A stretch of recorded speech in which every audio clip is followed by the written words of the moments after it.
విషయం ఏంటంటే ఇవాళ రాష్ట్ర ప్రభుత్వాన్ని రాష్ట్ర పాలనను రేవంత్ రెడ్డిని ఏందయ్యా మరి పనిచేస్తలేవు, ప్రజలకు ఇచ్చిన హామీలు నెరవేర్చట్లేదు, మరి మీ పాలన ఏంది, మీ పనితీరు ఏందని ఎవరన్నా ప్రశ్నించినా, మీరు చేసే పని ఇది కరెక్ట్ కాదన్నా వాళ్ళ మీద కేసులు పెట్టాలి, వాళ్ళ మీద దాడులు చేయాలి, భౌతిక దాడులు చేయాలి. ఇగో ఇట్లాంటి ఆలోచన చేస్తూ ఉన్నాడు మన ముఖ్యమంత్రి రేవంత్ రెడ్డి. అనుముల రేవంత్ రెడ్డి. ఏ రేవంత్ రెడ్డి? అనుముల రేవంత్ రెడ్డి. హరీష్ రావు పైన ముమ్మాటికి కక్ష సాధింపే. ఎవరి కక్ష సాధింపు? చక్రధర్ గౌడ్కు నేర చరిత్ర. ఈ చక్రధర్ గౌడ్ సిద్దిపేటకి ఎట్లొచ్చిండా? సిద్దిపేటకి ఎట్లొచ్చిండంటే, నేను ఆడ సిద్దిపేటలో పాలిథీన్ కవర్లు ప్రజలకు పంచుతా, జూటా బ్యాగులు వంచుతా, కూరగాయల కోసం ప్లాస్టిక్ కవర్లను నివారించడానికి ఈ బ్యాగులు పంచుతా, స్కూళ్ళల్లో పుస్తకాలు పంచుతా, షెడ్డీలు అంగీలు పంచుతా, ఇట్లా చెప్పిండు. ఎంటర్ అయిపోయిండు సిద్దిపేటలో. మెల్లమెల్లగా వాళ్ళకి వీళ్ళకి సహాయం చేసిండు. సరే చేస్తే బాగానే చేస్తాడు కదా, పేదోళ్ళకి హెల్ప్ చేస్తుండు కదా అని అందరూ అనుకున్నారు. చేసుకుంటూ అట్లనే పోవాలనా? పుసుక్కన 20 సంవత్సరాల నుండి కోట కట్టుకున్న కోట ఇది. హరీష్ రావు కోట అయినటువంటి కోటలో హరీష్ రావు మీదనే నిప్పులు జరగడం, నిందలు వేయడం. మరి ఆయన సదుద్దేశంతో వచ్చినాయా ఈ మాటలన్నీ, మరి ఇంకోరన్నా వెనకకెళ్ళి ఆయన రెచ్చగొట్టిరో తెలియదు. కానీ పాపం ప్రజలకు సేవ చేసుడు పక్కన పెట్టి హరీష్ రావు మీద ఇష్టం వచ్చినట్టుగా నోరు బారేసుకున్నాడు. మొన్నటికి మొన్న అసెంబ్లీ ఎన్నికల్లో ఎక్కడ ప్రచారానికి పోయినా నోట్లోకి వెళ్ళి వాడు వీడు అనకుండా మాత్రం మాట్లాడకుండా విచ్చలవిడిగా మాట్లాడిండు. ఎక్కడ బీఆర్ఎస్ మళ్ళీ అధికారంలోకి వస్తుందని జనికిండు కూడా. అప్పటికి భయభ్రాంతులకు గురైండు. కాంగ్రెస్ పార్టీ అధికారంలోకి రాగానే ఊపిరి పీల్చుకున్నాడు చక్రధర్ గౌడ్. ఆయనకు కూడా నేర చరిత్ర ఉంది. లైంగిక వేధింపులు, మోసం, కిడ్నాప్ కేసులు ఉన్నాయట ఆయన మీద. చక్రధర్ గౌడ్ మీద లైంగిక వేధింపులు, కిడ్నాప్లు, మోసాలు, ఇంత పెద్ద చిట్టా పెట్టుకొని ఆయన రాజకీయం చేస్తూ ఉన్నాడు. ఒకసారి బీజేపీ అంటాడు, ఓసారి కాంగ్రెస్ అంటాడు, ఓసారి బీఎస్పీ అంటాడు, ఓసారి ఏ పార్టీ లేదు ఇండిపెండెంట్ అంటాడు. ఇగో ఇట్లా ఉన్నది ఆయన పనితీరు. ఈయన మళ్ళీ హరీష్ రావు మీద ఇష్టం వచ్చినట్టుగా నోరు బారేసుకున్నాడు, మాట్లాడు. అరాచక శక్తులు రాజ్యమేలుతున్నాయి. ఇక రాజలింగమూర్తిని హత్య చేసింది ఎవరో అందరికీ తెలుసు. అసలు వాస్తవానికి రాజలింగమూర్తి హత్య ఇది ఎవరు చేసిరు అనేది అందరికి తెలుసు. దీంతో రాజకీయాన్ని ముందుకు తీసుకోబోదామని చూసిరు. కానీ ఇక అది ఒక ప్రాణాన్ని అయితే బలిగొన్నారు తప్ప అది ఏ రకంగా చేసిరో కానీ ఒకరినైతే హత్య గాయించారు మొత్తానికి. ఆయన గతమేంటో కూడా తెలుసు. కుట్ర ఉంటే సాక్ష్యాలు చూపించాలి. ఇక రేవంత్ సర్కార్ పైన మొత్తానికి ఆర్ఎస్పీ మండిపాటు. ఈ ఆర్ఎస్పీ మండిపాటు పడ్డా గంతే, ఇంకా ఏఎస్పీ మండిపాటు పడ్డా గంతే. కుక్కతోకకు గుండు కడితే చక్కగా కాదు, మళ్ళీ గుండు ఇప్పంగానే వంకరనే ఉంటుంది. ఇది పరిస్థితి. ఇక రేవంత్ రెడ్డి అక్రమాలపైన ప్రశ్నిస్తున్నందుకే హరీష్ రావుపై అక్రమంగా కేసులు పెడుతున్నారని బీఆర్ఎస్ నేత ఆర్ఎస్ ప్రవీణ్ కుమార్ మండిపడ్డారు. శుక్రవారం ఆయన తెలంగాణ భవన్లో మీడియాతో మాట్లాడుతూ తెలంగాణలో అరాచక శక్తులు రాజ్యమేలుతున్నాయని అన్నారు. ఇక ప్రభుత్వాన్ని ప్రశ్నించిన వారిపై కేసులు పెట్టి వేధిస్తున్నారని కూడా మండిపడ్డారు. హరీష్ రావు పైన కక్షగట్టి నేర చరిత్ర ఉన్న చక్రధర్ అనేటువంటి వ్యక్తితో పంజాగుట్ట పోలీస్ స్టేషన్లో తప్పుడు కేసు పెట్టించారని కూడా ఆగ్రహం వ్యక్తం చేశారు. హరీష్ రావు 7 సార్లు ఎమ్మెల్యేగా గెలిచారని, కరోనా సమయంలో ఆరోగ్య మంత్రిగా ఎన్నో సేవలు అందించారని కూడా చెప్పారు. ఏదో ఒకటి చేసి హరీష్ను ఇరికించాలని కూడా చూస్తున్నారని మండిపడ్డారు. అధికారులను కూడా పావులుగా వాడుకుని హరీష్ రావును ఎంతగా వేధించిన ప్రజల పక్షానే ఉంటానన్నారు. ఇక రేవంత్ రెడ్డి లాగా హరీష్ రావు ఓటుకు నోటు కేసులో ఇక పాలు పంచుకోలేదని కూడా పేర్కొన్నటువంటి అంశం.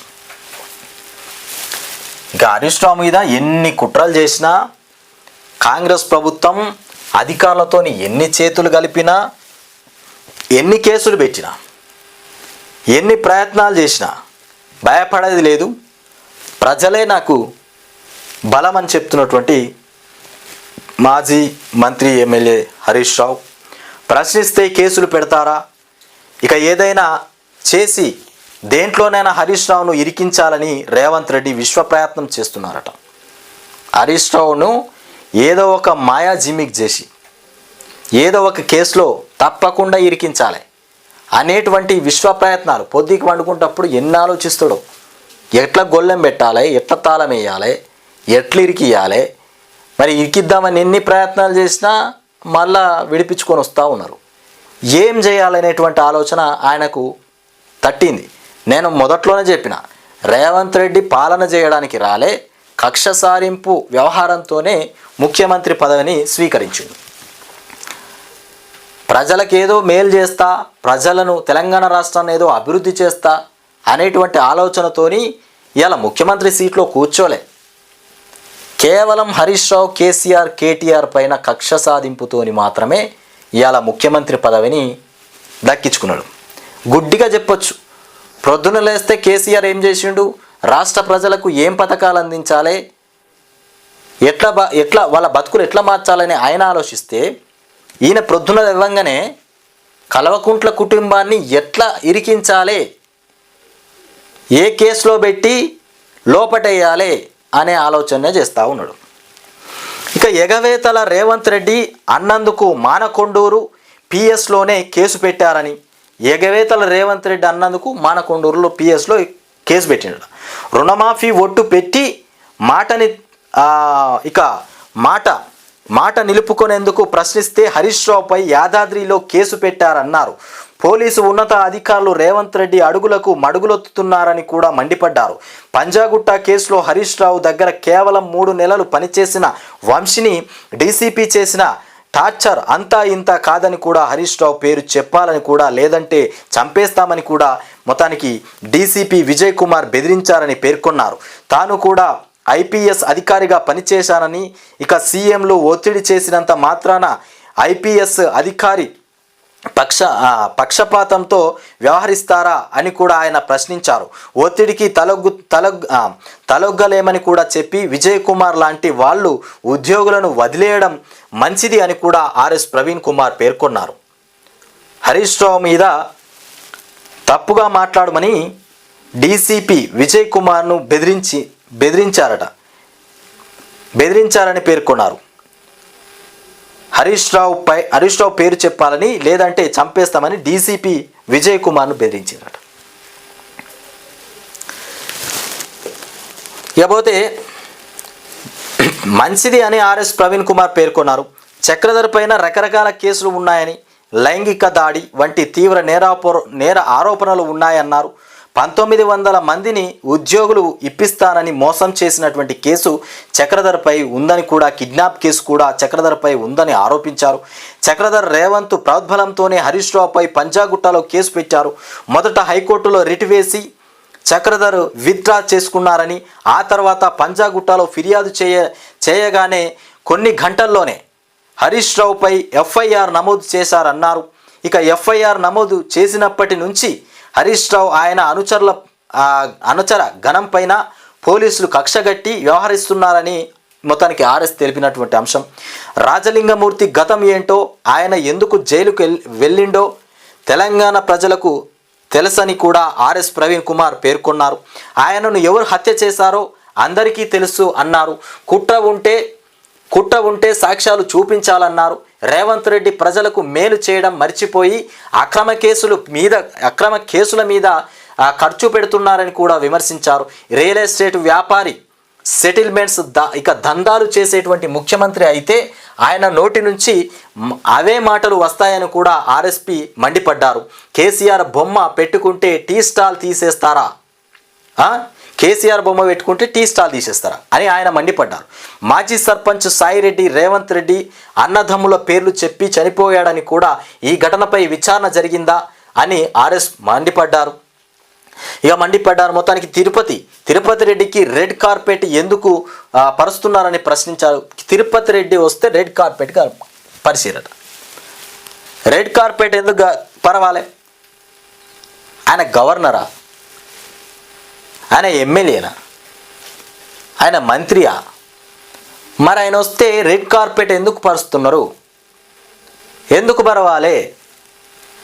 ఆయన కాళ్ళకి ఏం అంటుకోవద్దా? దుమ్ము అంటుకోవద్దా? ఎందుకు పరవాలి? ప్రజల సొమ్మును గాయనకి ఎందుకు వేయాలి? ప్రజల పైసలు తీసుకుపోయి రెడ్ కార్పెట్ ఆయనకి ఎందుకు వేయాలి? ఇక తెలంగాణకు రావాల్సిన న్యాయమైన నీళ్లను ఆంధ్రకు గుంజుకుపోతుంటే ఆపుతున్నారా అని కూడా ఆర్ఎస్పీ ప్రశ్నించారు. కేసీఆర్ కిట్స్ రాక ఎంతోమంది గర్భిణీ స్త్రీలు ఇబ్బందులు పడుతున్నారన్నారు. దీనిపై ముఖ్యమంత్రి రివ్యూ పెట్టే సమయం లేదా అని ప్రశ్నించారు. మిషన్ భగీరథ ఎంప్లాయీస్కి ఇప్పటికీ జీతాలు రాలేదని, ఇక దీనిపై ఎంక్వైరీ చేస్తారా అని కూడా ఆయన నిలదీశారు. రియల్ ఎస్టేట్ వ్యాపారం కుప్పకూలిందని, దీనిని పట్టించుకుంటున్నారా అని కూడా నిలదీశారు. అసెంట్ భూములకు పట్టాలు ఇచ్చారా? చట్టబద్ధంగా పని చేయాలని కూడా, విలువలను కాపాడుకోవాలని కూడా రేవంత్ రెడ్డికి ఆర్ఎస్ ప్రవీణ్ కుమార్ సూచించినటువంటి అంశం. ఆయన విలువలను కాపాడుకుంటాడో లేకపోతే లేదు. విలువలతో నచ్చేది ఏం లేదు. ఆయన కంకణం కట్టుకున్నది ఒక్కటే, మొత్తానికి హరీష్ రావునా, కేటీఆర్నా, కేసీఆర్నా జైలుకు పంపాలి. అప్పుడే ఆయన ముఖ్యమంత్రి పదవి వచ్చినందుకు సంతోషపడతాడు.